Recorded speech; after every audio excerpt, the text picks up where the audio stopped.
Welcome back. Episode 1 of the World Series, The Global Supply Chain Crisis.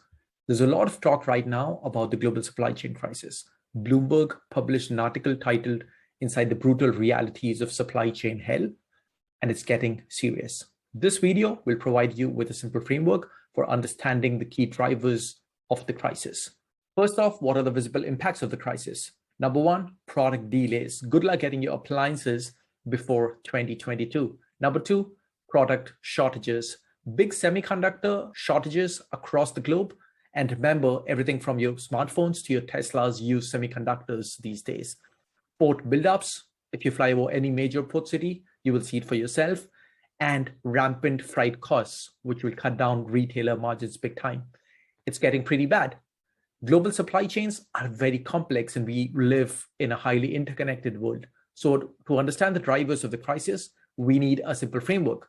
Let's break down what is happening with an economics 101 classic, supply and demand.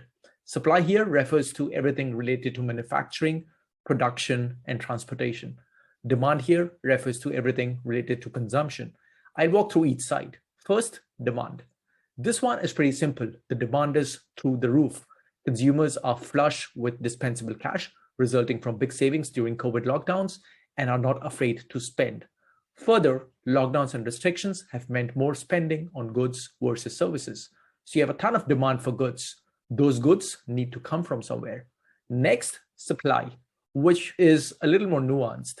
Major supply drivers are the following: factory shutdowns, port shutdowns, flight reductions, and container ship challenges. Hitting each one quickly. COVID factory shutdowns. Factories, particularly in Asia, have had a tough time managing and containing outbreaks of COVID. This leads to delays and bottlenecks in production. If an upstream manufacturer is delayed, that impact cascades down. COVID, port lockdowns. Ports have experienced similar challenges. Many have had to shut down or restrict labor to avoid outbreaks.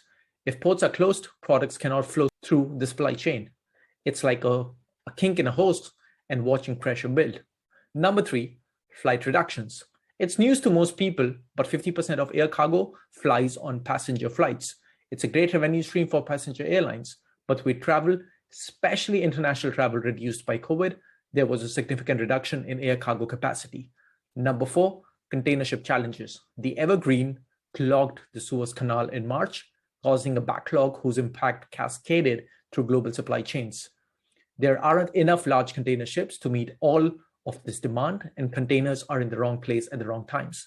2 years ago, a 40-foot container cost less than $2,000 to transport goods from Asia to Europe or North America. Today, the service fetches as much as $25,000 if an importer pays a premium for one on-time delivery, which is a luxury. That translates into big money for container carriers, with the industry on track to post $100 billion in net profit this year, up from about $15 billion in 2020.